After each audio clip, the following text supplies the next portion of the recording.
Alrighty everyone, welcome back. It is now November 25th of 2023, and as we get closer to the end of this month, it is becoming more of a reality to Bob Iger and the Disney Board of Directors that there is no hope for 2023, and this is most certainly going to be labeled down as the absolute worst year in Disney history as far as movies go, and even television shows for Disney+.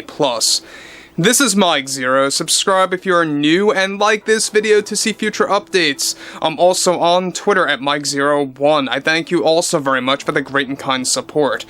Now, the thing about Brie Larson and Nia DaCosta, the director of the Marvels, and everyone else associated with this movie like Kevin Feige, have been endlessly defending this thing regardless of the box office results, regardless of the ongoing backlash from hardcore Marvel fans, and even casual fans, by the way, that refuse to even go into the theaters and see this thing for multiple factors and reasons out there.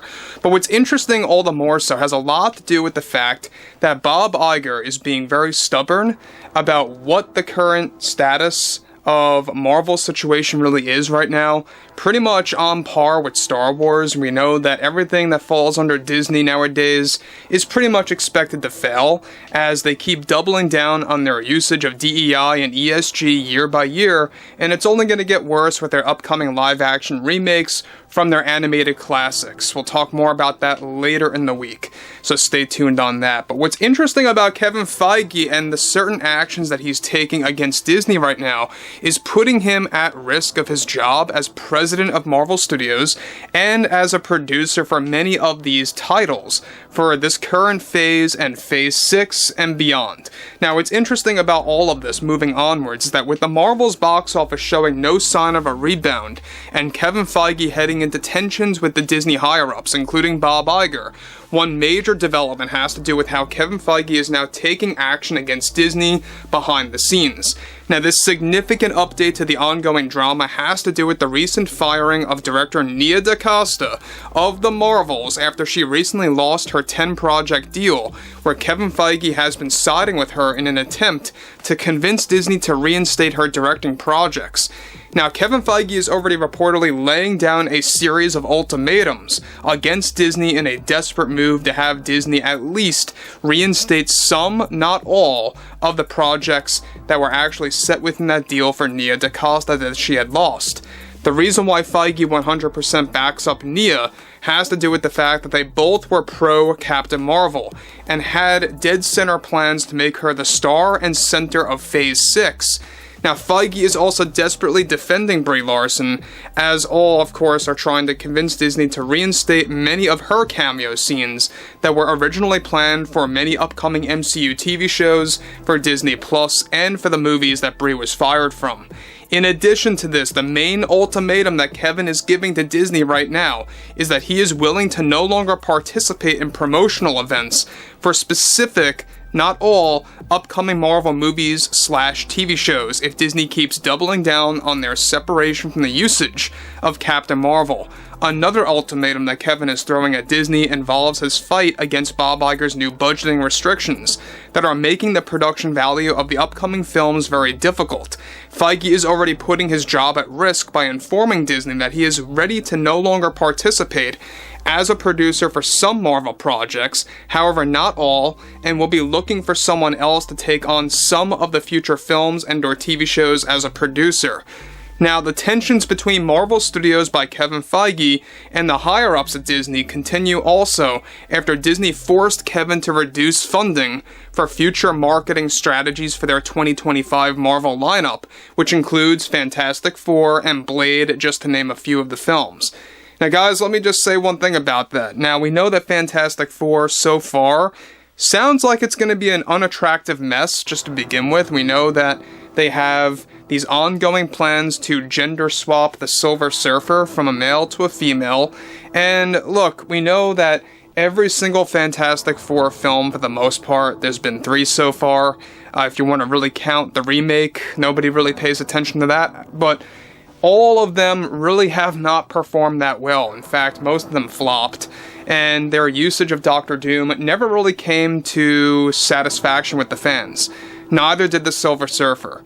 And basically Disney has a golden opportunity here. I mean, Fantastic Four, in my book, is probably the golden goose for the Marvel Universe right now, because not only is it something that we have not seen yet, much like the X-Men by, Disney's iteration, I guess you could say, but we've seen X-Men for a number of years that have been properly made in different scenarios.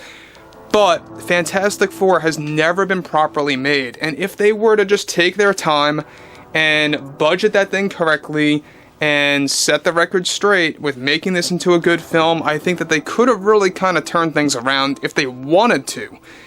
But I really have my hopes weighed down right now for Disney. There's no way that they're going to be able to make a rebound for 2025 at this point with the way things that are going right now. We know that Kevin Feige is the one that came up with the idea of gender swapping the Silver Surfer. He is just as bad as all the higher-ups at Disney are. And this is exactly why I say everyone over at Marvel Studios, Disney, Lucasfilm, they eventually all eat each other at some point in time. I mean, that's just a given fact.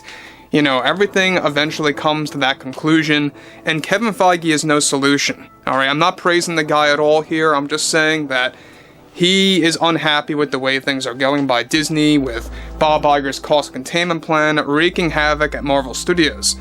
Now, this is where things pick up, is that something that Kevin is now fighting against Disney is to get them to retract those advances with the budgeting restrictions wreaking havoc at Marvel Studios. Kevin is reportedly in a worse position at Disney than where Kathleen Kennedy is right now, since Marvel films have been frequently being put out than Star Wars and have not been meeting expectations as of late from Marvel Studios. Bob Iger is already warning Marvel Studios that they may issue another delay, though not a significant one, for both Fantastic Four and Blade due to creative differences moving onwards, and as well as the budgeting restriction.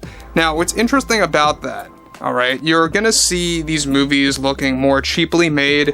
We know that, at least Disney is, they are dialing back significantly on their usage of CGI and animated stuff. Everything around those lines will be watered down. And that's their way of reducing spending. So you're going to see more practical effects. You're going to see more cheaper strategies of approaching CGI, green screen, whatever have you, rotoscoping, all these different techniques, right?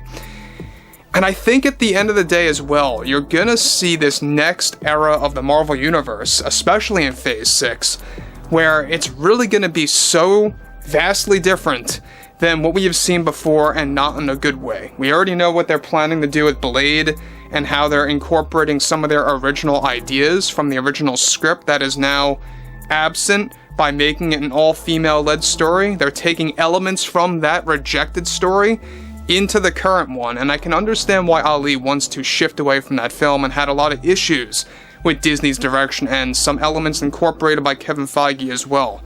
Again, 2025 is not looking good either.